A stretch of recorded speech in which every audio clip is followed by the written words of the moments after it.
It always starts with a scream the world pretends it did not hear. Picture this. It's Rwanda, April 1994. A UN commander sends desperate warnings that a genocide is about to explode. The world has the information, the world has the capacity, the world has an institution created to stop exactly situations like this from unfolding. But the Security Council sits frozen, debating mandates, while the destruction fills the streets. And as 1 million lives disappear, the blue helmets stand there, powerless, bound by rules, written in faraway European capitals.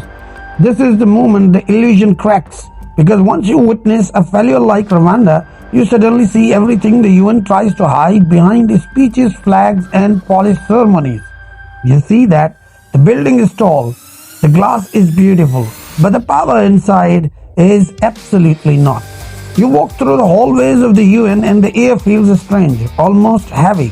Diplomats talk carefully, choosing words like they are dancing around a throne. Everyone knows the hierarchy. Nobody says it out loud, but the real power sits inside the Security Council chamber, on 5 elevated chairs that decide whether the world moves or stands still.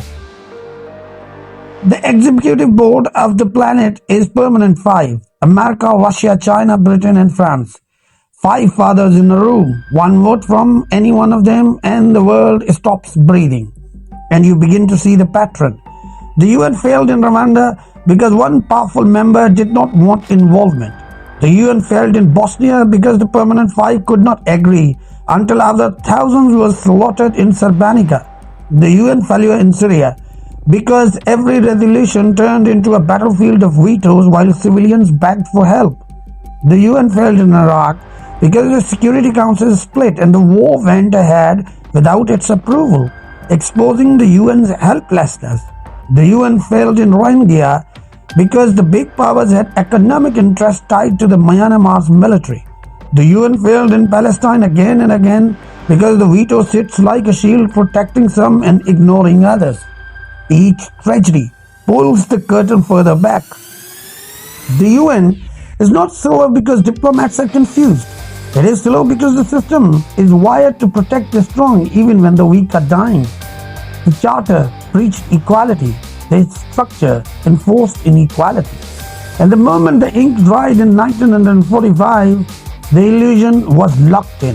The big powers wrote themselves into the throne. Everyone else just walked in with hope but no real authority. What was presented as global democracy became a controlled monarchy wearing a suit and a tie. The truth is that the UN works like a pyramid pretending to be a circle. On paper, every state is equal. In practice, every state is ranked. Small nations whisper, medium nations negotiate. The big 5, they make the stamp and they make the power. Peacekeeping is the perfect example. The blue helmets only go where the big powers allow them to. They only act when the big powers approve. And their missions often fail because they are designed not to offend the permanent members. It's like sending firefighters and telling them not to wet the walls. That's why UN peacekeepers watched Rwanda burn. That's why UN designated safe zones collapsed in Bosnia. That's why Aleppo fell while the world waited. And that's why the Gaza keeps repeating its tragic cycle. And you start realizing something painful. The UN was not hijacked. It was designed this way. It inherited the League of Nations DNA. Idealism is at the forefront.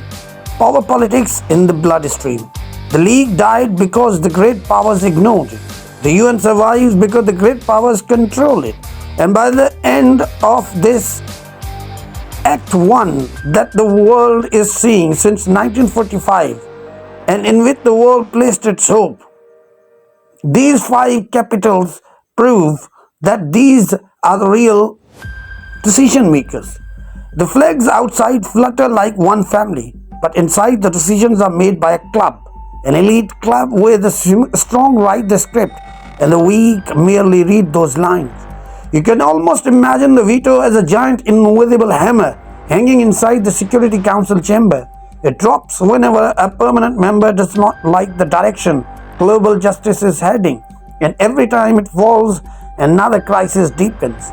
Start with the United States. No country has used the veto more consistently to shield an ally.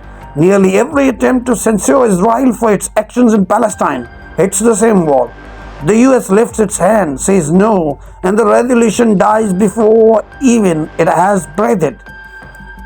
Decades of occupation, countless civilian deaths, and humanitarian pleas, but the veto keeps the wheel spinning. A single decision from Washington often decides whether accountability exists or not. And then there is Russia. Moscow wields the veto like a geopolitical sword.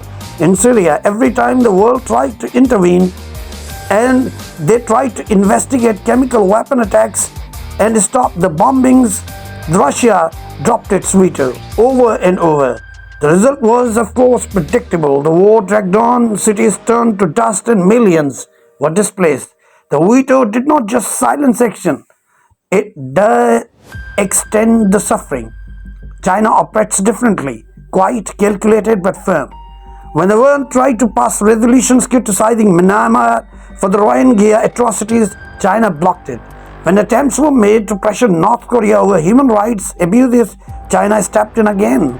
Its veto has protected regimes it considers strategic, even when those regimes crush people within their borders. Britain and France use their vetoes less dramatically, but their silence and alignment often reinforces this imbalance.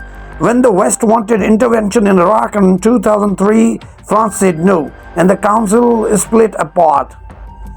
The world keeps turning to the UN expecting justice, but the veto keeps twisting justice into politics. Remember Kosovo?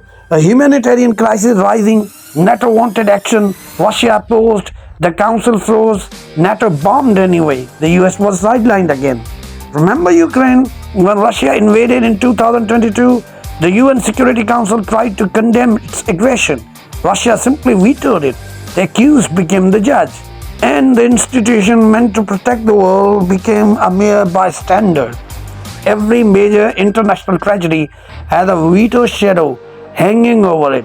Palestine frozen, Syria prolonged, Rwanda ignored, Bosnia delayed, Myanmar shielded, North Korea untouched, Ukraine blocked, Iraq bypassed, Libya mismanaged.